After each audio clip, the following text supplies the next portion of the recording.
اور مقتدائے اثر بھی تھے۔ حضرت مجدد رحمۃ اللہ علیہ کی تصانیف کے سلسلے میں کہا کرتے تھے کہ ہماری قوم کی کتابیں یا تو تصنیف تھیں یا تالیف تھیں۔ یعنی تالیف تو وہ ہے کہ دوسرے لوگوں کی باتوں کو اچھی ترتیب کے ساتھ جمع کر دیا جائے، اور تصنیف وہ ہے کہ خود کے حاصل کیے ہوئے علوم و اسرار اور نکات و مقدمات کو لکھا جائے۔ تو مدت ہوئی کہ دنیا سے تصنیف ختم ہو چکی ہے اور صرف تالیف رہ گئی ہے۔ اگرچہ میں آپ یعنی حضرت مجدد صاحب کا مرید نہیں ہوں، لیکن حق و انصاف کی بات یہ ہے کہ اس زمانے میں آپ کے مکتوبات اور آپ کے رسالے سب کے سب تصنیفات ہیں، تالیفات نہیں ہیں، کیونکہ بہت کچھ میں نے مطالعہ کیا، دوسروں کی کوئی بات آپ کے یہاں تحریر نہیں ہوئی سوائے ندرت اور ضرورت کے، اور زیادہ تر آپ کے مکشوفات اور ملہمات ہی ہیں جو سب کے سب بہت بلند، درست اور شریعت مطہرہ کے مطابق ہیں۔ آگے ایک جگہ حضرت بدرالدین سرہندی رحمۃ اللہ علیہ نے مکتوبات کا درجہ مجدد صاحب رحمۃ اللہ علیہ علوم، جو مجدد صاحب رحمۃ اللہ علیہ کو جتنے قسم کے علوم عطا ہوئے تھے، ان علوم میں سے مکتوبات کا کیا درجہ ہے اس کے بارے میں فرماتے ہوئے لکھتے ہیں کہ واضح ہو کہ مبدأ فیاض سے جو کچھ معارف و اسرار حضرت مجدد کے باطن شریف میں وارد ہوئے تھے، ان کی کئی قسمیں ہیں۔ ایک قسم تو وہ ہے کہ آپ ان کو دل سے زبان تک نہیں لائے اور رمز و اشارہ سے بھی کبھی ظاہر نہیں کیا، مثلا حروف مقطعات اور متشابہات قرآنی کی تعویل جو آپ پر منکشف ہوئی تھی۔ دوسری قسم وہ ہے کہ آپ نے ان کا اظہار صرف اپنے صاحبزادوں سے خاص طور پر کیا اور دوسروں کو اس میں شریک نہیں فرمایا اور تحریر بھی نہیں فرمایا۔ تیسری قسم کے معارف وہ ہیں جن کو آپ ان مریدوں سے جو کاملین اصحاب میں سے تھے بیان فرمایا، اور ان کے اظہار کے وقت خلوت ہوتی تھی اور دروازہ بند کر لیا جاتا تھا، اور اتفاقاً کوئی اور شخص آ جاتا تو آپ سکوت فرماتے اور روئے سخن کو بدل دیتے اور بقیہ اسرار کو کسی دوسرے وقت بیان فرماتے، اور ایسے غیراں قدر معارف حتی الامکان تحریر میں نہیں لاتے تھے، مگر جب کوئی محرم راز اس کے لیے التماس کرتا تو اجابت سوال کے لحاظ سے اس طرح تحریر فرماتے کہ ہر شخص اس کا ادراک نہ کر سکے۔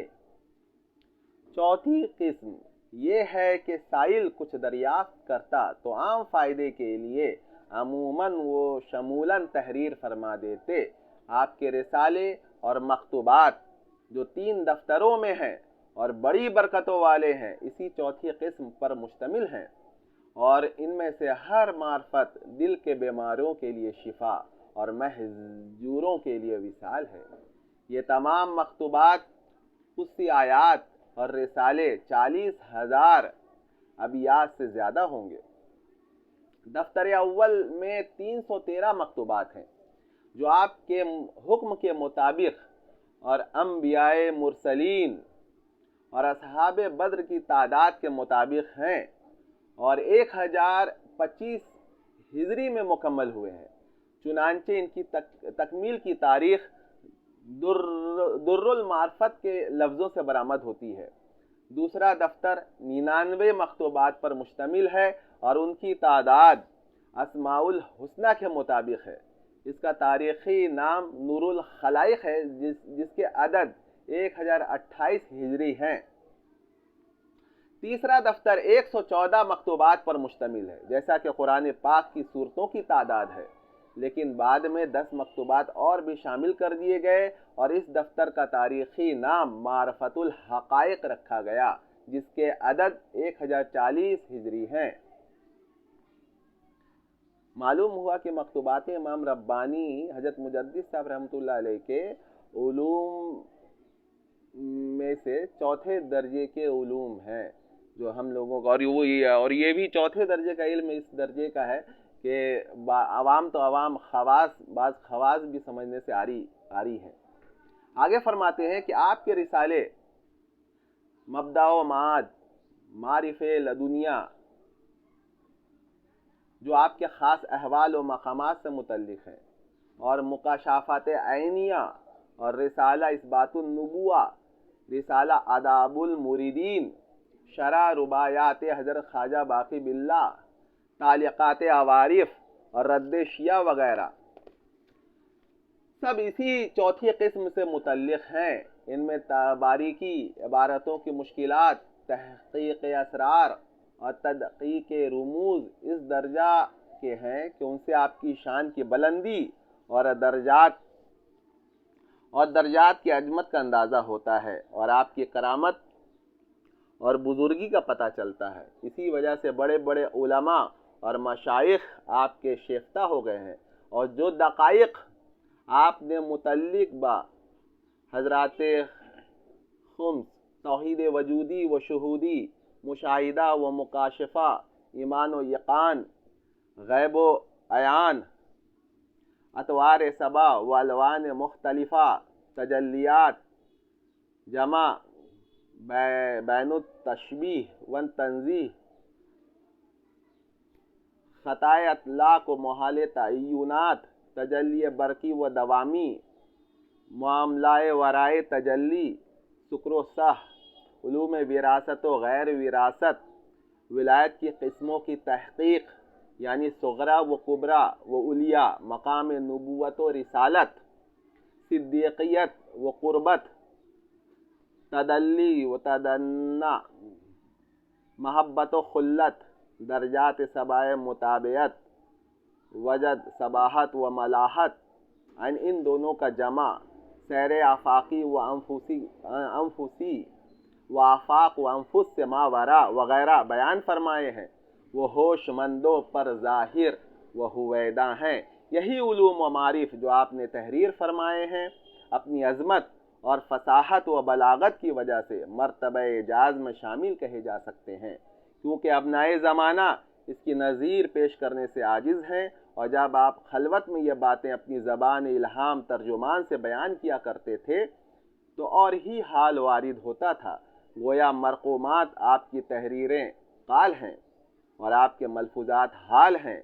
وہ مرقومات معارف کا بیان ہے، اور یہ یعنی ملفوظات نسبت کا القاء اور نعمت کا عطیہ ہے، یعنی معارف کو بیان کرتے ہوئے آپ خاموشی سے ایسا تصرف فرماتے کہ سامعین پر شکر اور حضور غالب ہو جاتا، اور ایسی لذت اور حال وارد ہوتا کہ وہ بیان نہیں کیا جا سکتا، اور آپ اپنے تصرف سے جو حال ظاہر فرماتے اس سے طالبوں کو متحقق اور متصف فرما دیتے، اور جب محرمان راز آپ کی خلوت گاہ اسرار سے باہر آتے تو خود کو مست اور متحیر پاتے، اور جن لوگوں کو آپ اپنے محرمان اسرار میں قبول فرما لیتے وہ ہمیشہ اسی آرزو میں رہتے کہ دیکھیں اب کس دن پھر ان معارف کے بیان کے سننے کا موقع حاصل ہوتا ہے۔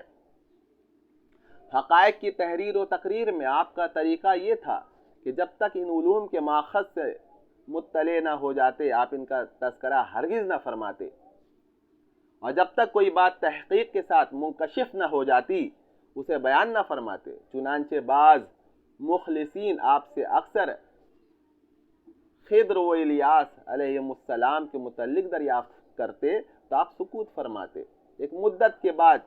جب ان دونوں برگزیدہ بزرگوں سے ملاقات ہو گئی تو اس وقت ان سوال کرنے والوں کو جوابات تحریر فرمائے۔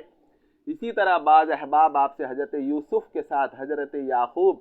علیہم السلام کی محبت کا سبب دریافت کیا کرتے تھے تو آپ خاموش رہتے اور معلومات بہم نہ پہنچاتے، لیکن جب اللہ پاک کی طرف سے اس معمے کا حل معلوم ہو گیا تو آپ نے بیان فرمایا اور تحریر فرما دیا، اور سائل کو بھی وہ اسرار لکھ بھیجے۔ بعض محرمان اسرار نے قصہ النحل کے اسرار دریافت کیے جو ایک مکتوب میں درج ہیں، اور جس فاضل کے نام وہ مکتوب لکھا گیا وہ دنیا والوں میں پھنسا ہوا ہے، اور خوف تھا کہ بیمار دل والوں کی جماعت میں وہ بات باعث تشویش نہ ہو جائے، تو آپ خاموش ہو گئے۔ پھر آپ نے یہ شعر پڑھا، شعر فارسی میں ہے، اس کا ترجمہ ہے: یا رب اس گنچے خندا کو تو واپس لے لے، کہیں حساد چمن کی نہ نظر لگ جائے۔ آپ کی توجہ کی برکت سے اور اللہ پاک کی بارگاہ میں حوالہ کر دینے سے پھر اس معاملے نے سر نہ اٹھایا اور کوئی شخص نہ سمجھ سکا۔ بسا اوقات ایسا ہوتا تھا کہ بعض اکابر کے ایسے اقوال جو بظاہر موافق شریعت نہ ہوتے تھے اور ملحدانہ طینت والے لوگ ان اقوال کو تکاسل کے دستاویز بنائے ہوئے تھے، آپ زیر بحث لاتے اور ان کی صحیح تعویل موافقت شریعت میں فرما دیتے، یا اگر توجہ میں ظاہر ہوتا کہ وہ قول غلبہ سکر و حال کی وجہ سے زبان سے نکل گیا تھا یا اس میں خطائے کشفی ہوئی ہے تو آپ اسی طرح کا اظہار فرما دیتے تھے، لیکن آپ خطائے کشفی کو خطائے اجتہادی کی طرح قابل تقلید قرار نہیں دیتے تھے۔